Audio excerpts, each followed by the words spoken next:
What is up? It is nice for you to join me here on Disturbing the Priest. You guys all doing good? Having a nice day? Doing great, brother. Oh, yeah. Outstanding. Sweet. Great, thanks. So I do want to kick this off with just like talking about like what was like all of you, like what was your introduction to like the genre heavy metal? Was it like new wave? Was it thrash? Was it, Sabbath? Judas Priest, Unleashed in the East, and Kiss, and then it was Iron Maiden and Ozzy and Sabbath and all that, and it was just then the '80s was the golden age, Yeah, '80s. Oh. I think for a lot of us, depending on what year you were born, right? We all have our way in. I'm with James though on that one. Unleashed in the East, Kiss, that's first wave, and then of course, Merciful Fate and Venom and that stuff comes along, and there's a whole new thing that happened. Yeah. Oh yeah. Thankfully, there were such things imported records, because otherwise we wouldn't have known. Like Accept's Restless and Wild for me was a game changer. Yes. Yep. Oh. Exactly. That opened the door to thrash. Totally. Eric, what about you? Iron Maiden first, and then straight into Anthrax. There was only a few channels to get music through, especially for metal. So it's just whatever could find what was it. So it was just Maiden, Anthrax, and then Slayer, Metallica, pretty much in that order too. Sweet, awesome. Yeah. Ron. Here comes the confession. Yeah, I'm curious. I'm a little younger, I guess, than the other guys. So for me, actually, I started with like System of a Down and stuff like that. Cool. Wow. Made my way backwards to the Big Four, and then found out there were other bands other than the Big Four and thrash, and like that thrash kind of that was like my first love. So like Exodus, Anthrax, like Testament, Overkill, all that stuff. Yeah. And awesome. Yeah, went from there. Cool. Shane, what about you? My first ever album that I heard that like really like blew my mind. I'm somewhere in between Ron's age and the rest of the guys' age, but like it was actually an older one, relatively. Kill 'Em All by Metallica, and then like it was probably like Megadeth, and then like onto bands kind of like Fear Factory and stuff like that, and like that kind of part of the genre. I was like the kind of real rhythmic aspect of metal. Bands like Meshuggah I still love, like those are Gojira. But anyway, that was like kind of my trajectory. It was a little kind of weird and windy, but yeah, that's awesome. Yeah, it's crazy because like I've talked to a few bands, especially like some from the '80s. Like you're talking about how they got into metal. It's like it was really like whatever album cover that was like really interesting to them that they saw at like a store or whatever. Like, listen, man, I'm 24, and for me, like, I just get Spotify and I have every single genre, every single piece of music. It's so crazy. Like, I'm talking to people. I've like had a show, some kid 13 who was like, you're into Merciful Fate. He's like, yeah, I'm into all the like, first wave like black metal. I'm into it's like Jesus, but it's crazy now. And lucky for you guys with this new record, Dis Morta, you're getting so many like new fans from all over the globe with that. How does that feel, especially with streaming now? Go ahead, Shane. Go ahead. I was just gonna say, like when we were on like LA, like super, like is very prominent in this respect. Like it was such a young crowd in LA. Like I don't think there was many people like over like the mid-20s.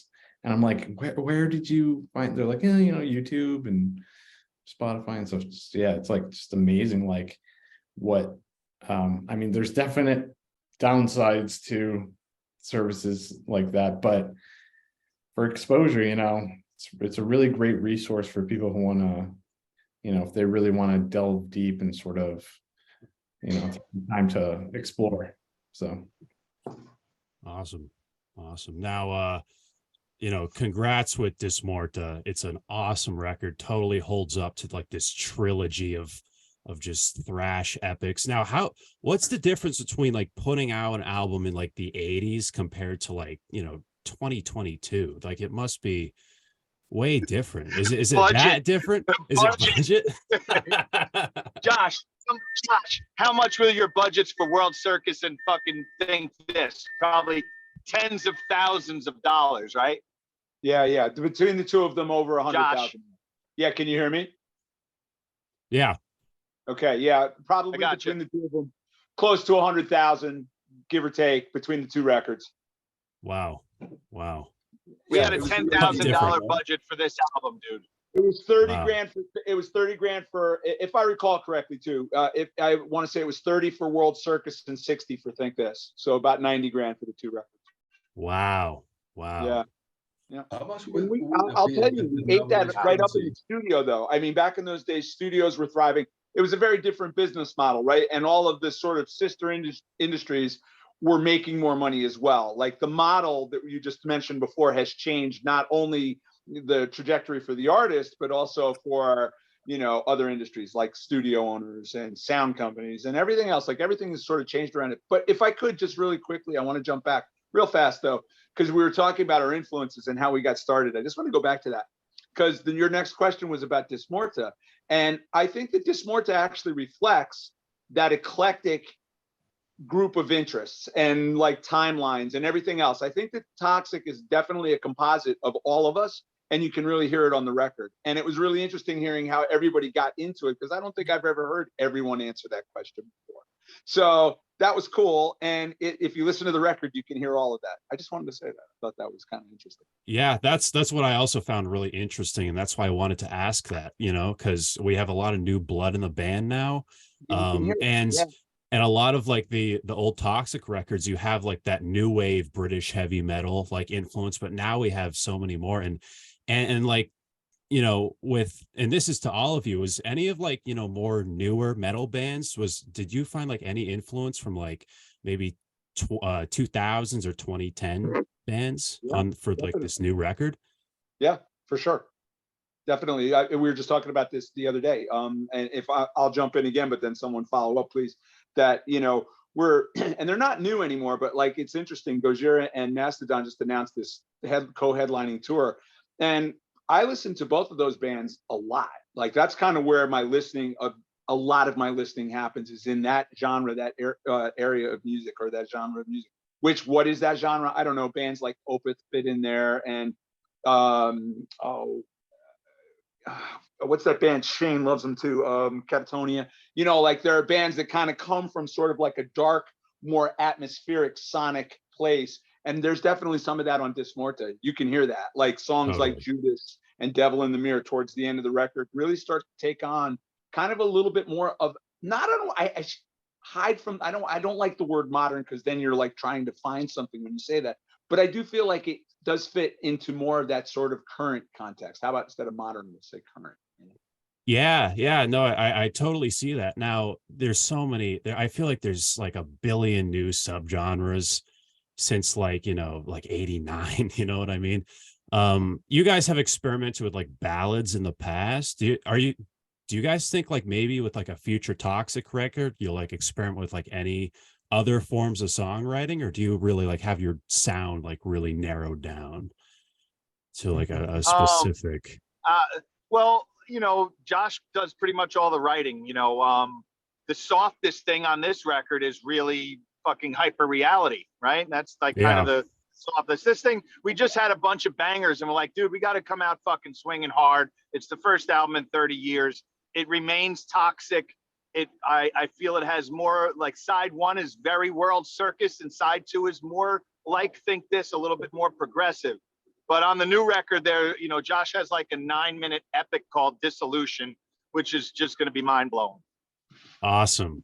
Something that Toxik has never done before, Yeah. Now in the past, like you guys have talked about, like even specifically Josh has talked about like maybe potentially doing like a sequel to Dis Morta. Like, are there any like more plans with that? Do you want the new record to be like it's totally its own thing, or like more of a follow-up?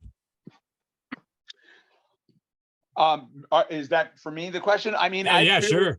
Yep. I feel like let's see. I think at the very beginning when we were very first putting Dis Morta out, maybe back in August, summer time, we were talking more about kind of doing maybe a 3-part thing, or I had said that in a few different interviews where we were talking about that. And that's not out of the question now, but the new writing or the new record, what we're working on for the new record is a little different than Dis Morta, just a little bit, not too crazy. I think we've found kind of a working, I hate to use the word again, formula, but I feel like we kind of found our stride here, and we don't want to deviate too much, but we don't want to put out another Dis Morta. We want to put out something different. And so that's up for debate. That the answer to that question is maybe. We'll see. Cool. Awesome. Now, I do want to congratulate you guys, because Toxik, like a lot of these thrash metal bands, like, they'll have stuff in the 80s and then they'll just disappear from existence. But we had some stuff in like 2016 and you guys are finally together. And it's like, congratulations on like, this is like the tightest the band's ever been. And that's crazy to say with a band of like, in the 80s. Could fans expect like a live album at any point? Oh, interesting. It depends on if we have some ability to get a good recording. I mean, we have a bunch of live recordings that we did from the board, but it's really just like a 2-track recording from the board. It's nothing that we can mix or anything like that. And I enjoy those anyway, man, because it captures kind of the essence of the band. And Toxik, at least this incarnation of it, is really like a live animal. We went out in 19 and did the 30th anniversary of Think This, where we basically played all of Think This except for Technical and the Zeppelin cover, and all of World Circus except for Pain and Misery and Count Your Blessings. So that was a 17 song epic set. It would be great to get something that we can get like an 8-channel mix on. Yeah.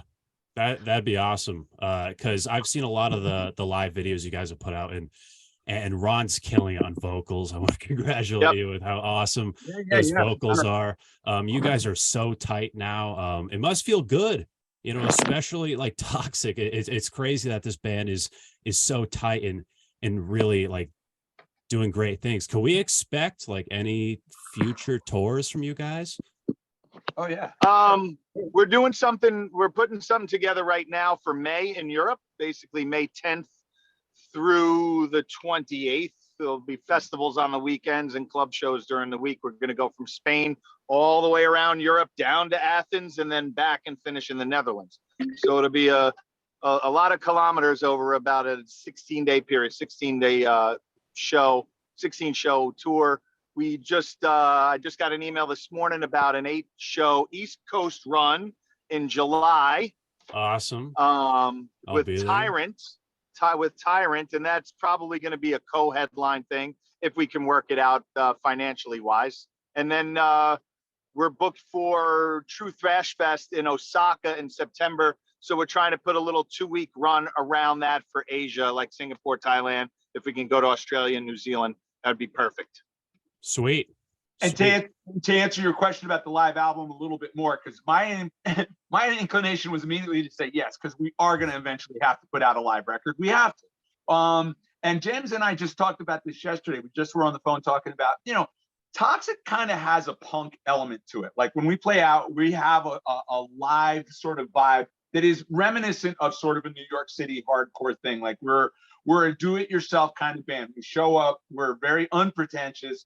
Like you said, Ron does this thing live. He's absolutely insane.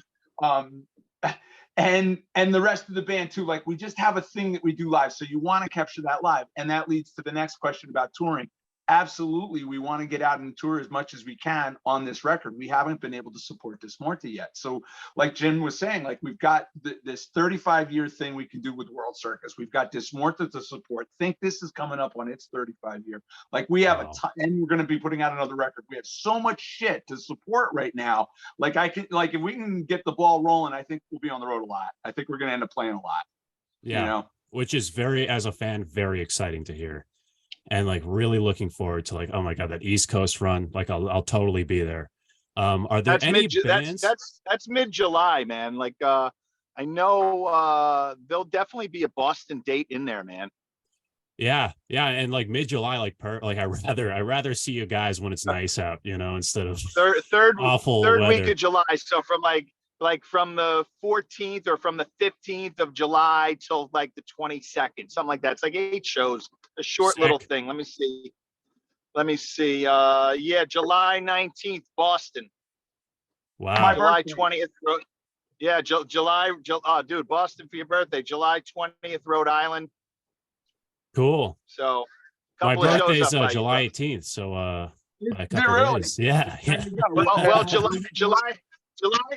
Listen, if you're in middle Massachusetts, in July 18th, we're in Elmira, New York. So I think that's right up around around Albany. So that's right down. You could take 90 east and probably Yeah. get to Boston, right? Yeah, Josh, maybe we could split a cake or something, So listen, Elmira, So- let me tune up the geography here for you guys because I'm an upstate New Yorker guy. Actually, Jim, Elmira is more like towards PA. Elmira's west. If you look at it on the map, it's almost kind of below Rochester. Okay. Yeah, it's the other side. It's west. Okay. So All right. Yeah, Okay. but All on the 19th, we're gonna be in your backyard, and like that would be cool to come and hang out. We'll do a birthday thing. Do you play an instrument, man? Do you play guitar? I play a little. I don't play at a Toxik level, but I play a little bit. Can you pull off a Toxik tune? Can you come up and play a song? I can try. Again, we're that Yeah, band. yeah. Do that with our friends, man. Come on up. Come on. Regardless, guys, like I'd love to come by and maybe do like a pre-show interview or something. Would be That awesome. would be Come awesome. hang. Yeah, Absolutely. yeah. Yeah, we haven't done a lot of US, and people are asking us about the US. And listen, man, we're all me and Josh are 50-ish, mid 50s. Eric is in his 40s. Shane's early 40s. Ronnie's 12, and Ronnie's 33, right? So 33, 34. So like we have to work. So sometimes you're limited in taking days off.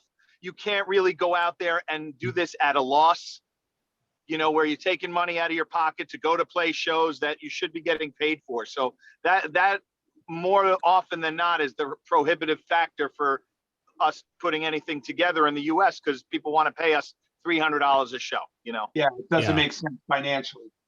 Yeah. Do you It costs guys a lot sell? of money to play shows, and it costs Yeah. a lot of money gear wise, getting there, fuel, equipment, there's a lot that goes in, all the people you have to pay to go there, Yeah, I can totally see that. Now, in terms of like touring, like I see a lot of these thrash metal bands, they tour like Europe a ton, especially the UK.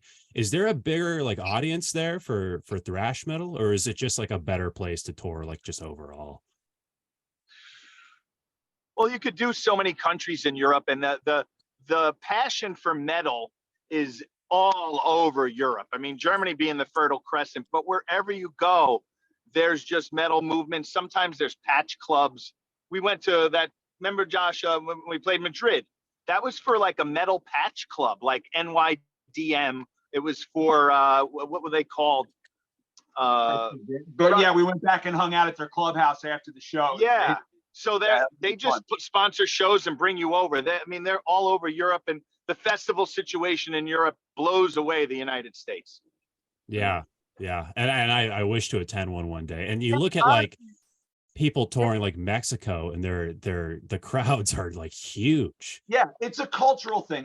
Is what it really is. Like, we kind of have a short attention span in the U.S. And metal kind of demands a little bit more than a soundbite. It takes a little more. So I think that's a lot of why that is. I think that's why you see a stronger attendance in other markets. And it's been like that for a really long time in the US. You'll notice the bands that can reach a commercial success will pull large audiences in the States. But as far as like little bands, like that sort of like nitty gritty thing, no, that's definitely Europe, that's Latin America, that's Asia. And that's cool because we like to travel anyway. So it kind of works out. I feel like a lot of the thrash bands, I probably am speaking for lots of different people when I say that. Like, it's fine that that's where our audience is. What's wrong with that? Like, let's go to Europe. It's awesome. Yeah, it's like you've seen New York enough. You know what I mean? Right.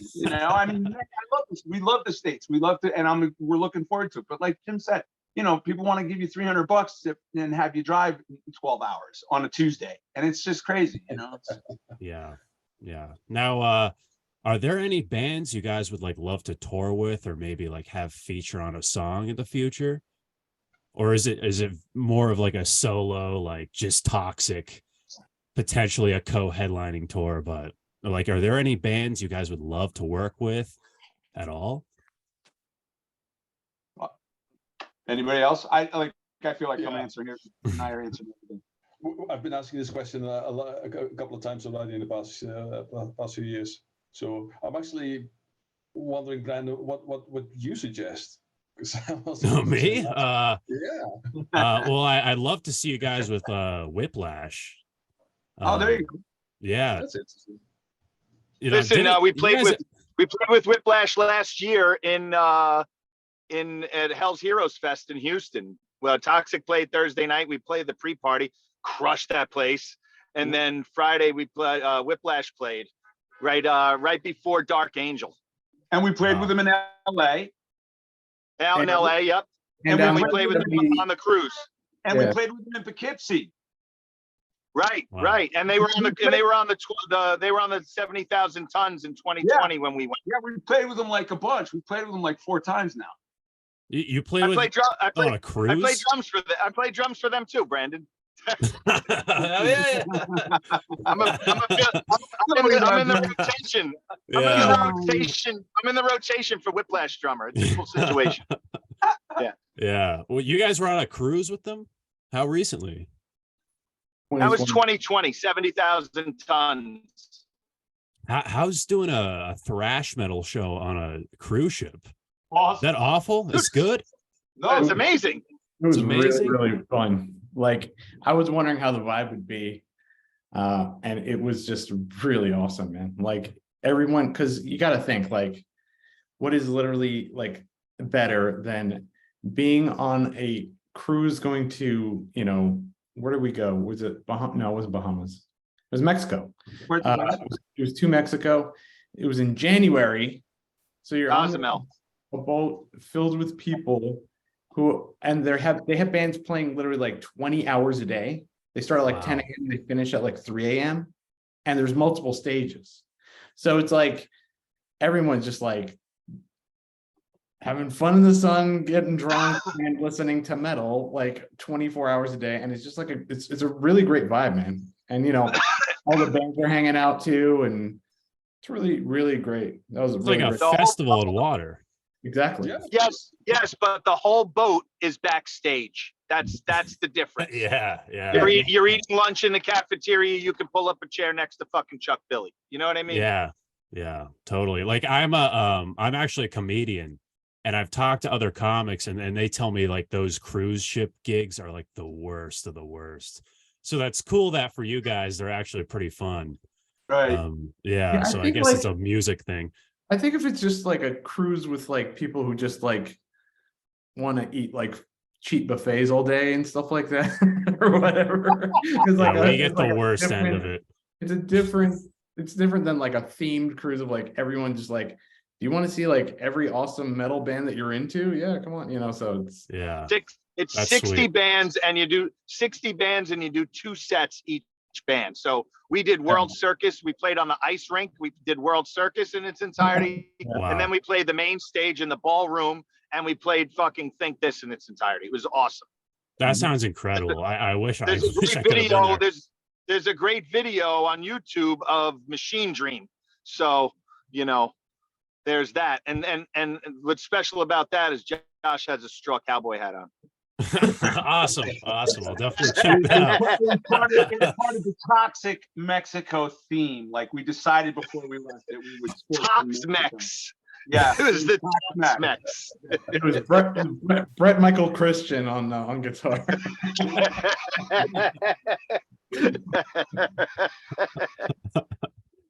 Yeah.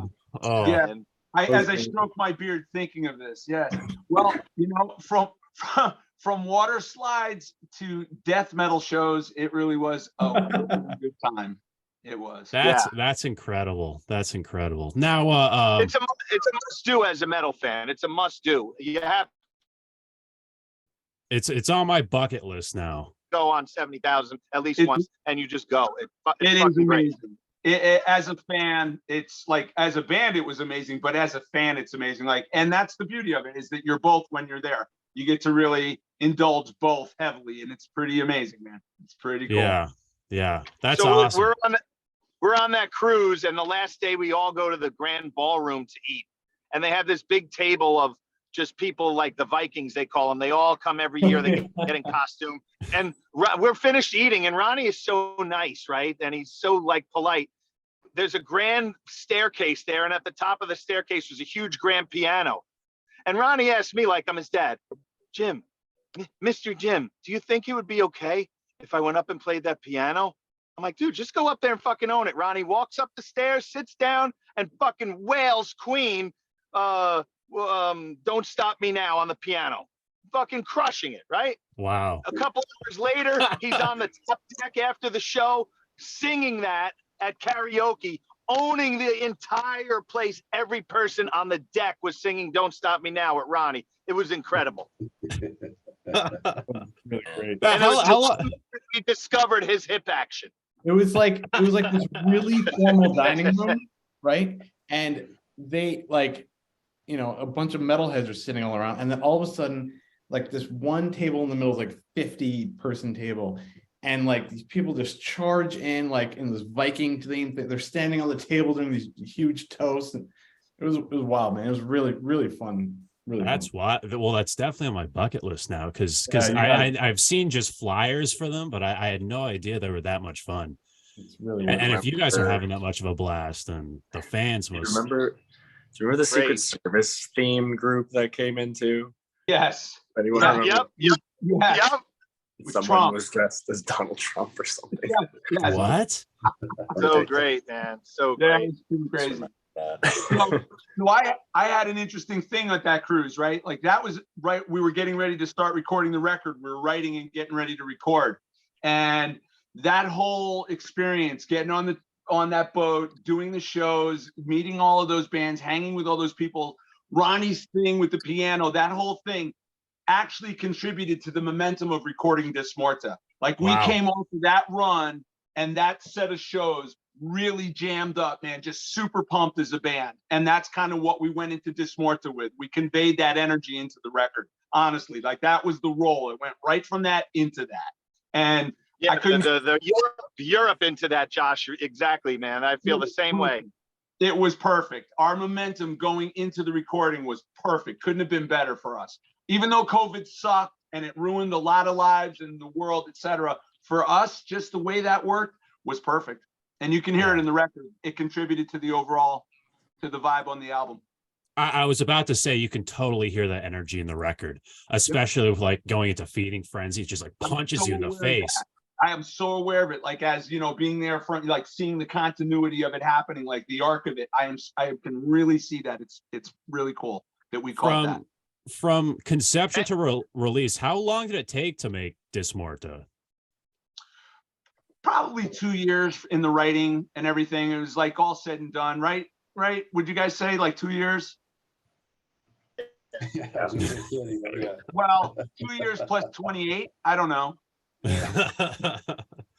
now you guys you're working on a new record. All the vocals and Whoa. stuff. Jim Hedley. Will that affect me on the new record? Get all the vocals. You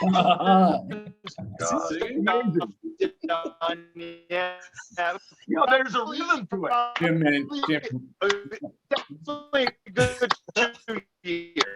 Jim, your phone is freaking out, man. Still going. Yeah, so he remembers a robot. Is that why he's so good? That's Jim Hedley. Oh, there he goes. My God. Oh God. Drawn out.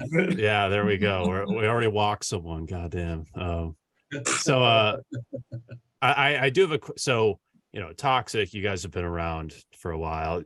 A lot of times on the roads for some of you at least. And even now, like, has anything crazy happened on the road or like at a gig, or has it been just like pretty tame overall? I mean, the road is just crazy all the time. It's just as nutty as everybody thinks it is. You know, everything goes wrong all the time. It's a constant, you know, fiasco, but a fun fiasco. Like it's like a fun, you know, a fun dysfunction. So it has that going for it most of the time, and that's not to say that it doesn't get done the right way in the end, and the fans get a good show and we get it done. But there's always that feeling of like you're sort of tumbling along. And it's all crazy. It's just one adventure after another. At least that's my perspective, you know. Yeah. And you are going from event to event, town to town, and each new town is a new group of people with a new party and a new, you know. So yeah, it's all crazy.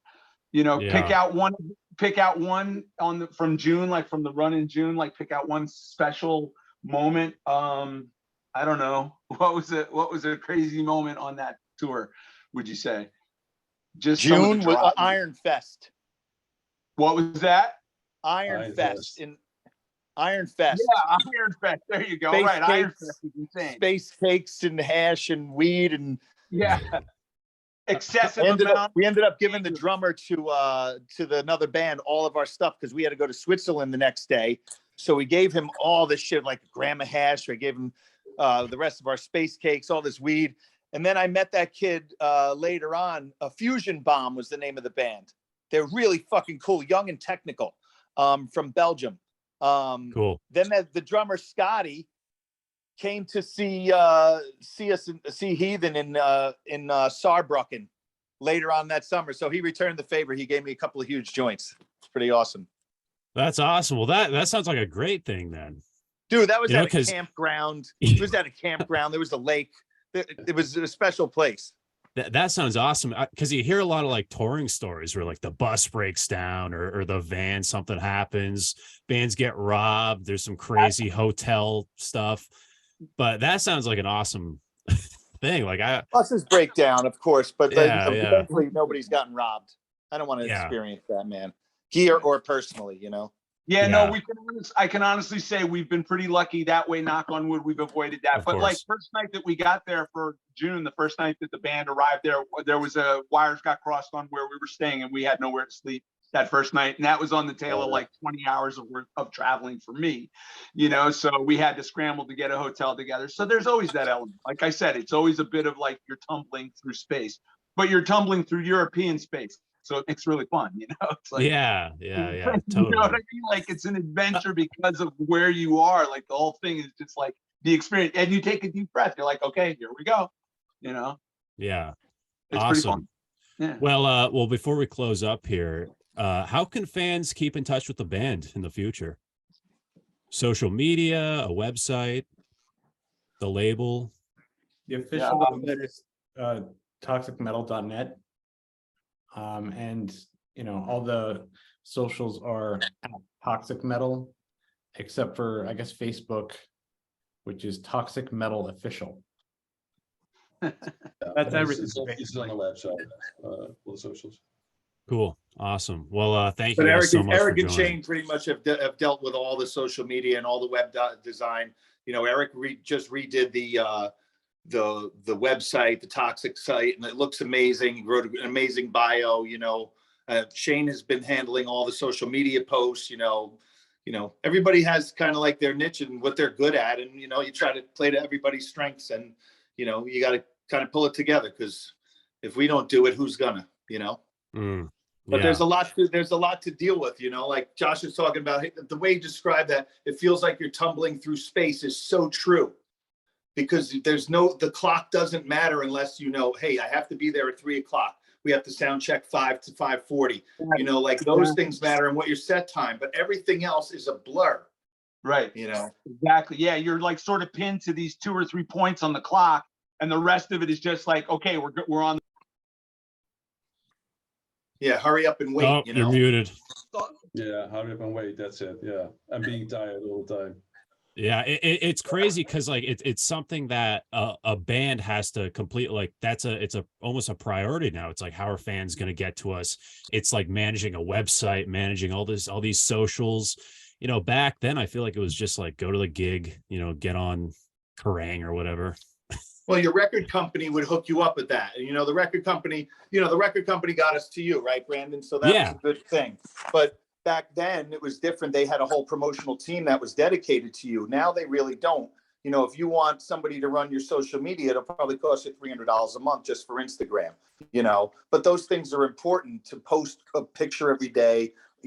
It's just very difficult for guys that have lives and families and stuff, Yeah, it's almost like another full-time job, like other than like being a Totally. musician. Yeah, it's wild. Back then, like, the you'd day be we part live of the street team. Like in the 2000s, when Ronnie was like talking about in the 2000s, Shane, you too, when you had Six Deep, you had things called street teams where it was just a bunch of dedicated fans that would get organized by a label person, and they would work the streets and hand out flyers and get people to your gigs. So you would be doing something like that or interning or something. So pretty Brandon, much for just guys like your age. barking. Pretty much. Huh? Just pretty much like just barking, just outside and just trying to get people like Yeah, flyers. Hey, you have long hair. Today you do it on your phone, Yeah. And there's such the pros of that is there's such a bigger reach now, but it's just such a pain. Like even I have to go through it and it sucks. Interesting point here that what we're making about the process and the availability, and what to Jim's point that he just made, for us as a unit, because we have our own lives, we really have to work for it. Like we really do have to work for it. I think that back when Toxik was forming, we were kids and we lived at home, most of us, and we had time was our own. We could do what we wanted. But for this, we really have to set aside time. We have to create the moment. And that means you have to work for it. And I think that increases the value of it, et cetera. Like, I feel like we care more about it because we do that. And again, I think it shows in the final product for us. I think that's part of our refining process, is that we really have to work to pull it together and make time for it. And that adds to it. It's cool. Yeah, that's awesome. Well, thank you guys so much for being on. Man. Always Brandon, an honor. Great conversation. Yeah, thanks, man. Cool. Nice hanging out, Yeah, East man. Coast. And I'm looking forward to seeing you guys on the East Coast. Right on, yeah, East Very Coast. excited. Yes, Awesome. All right, Yeah, I'm Brandon keep you Beck. posted, man. We have to talk about that offer just came in today. So, but Okay. that looks definitely feasible. It's right here. It's really like a Northeast run. Yeah. And the there's a ton of thrash metal fans here. Listen, dust off a World Circus tune, man, so you can come up and play with us. Yeah. If you can't play it, you come up and sing it. That's All right. Yeah. Okay. All right. Hell yeah, man. All right. Thank you guys so much. I'm Brandon Baddock, and this has been Disturbing the Priest.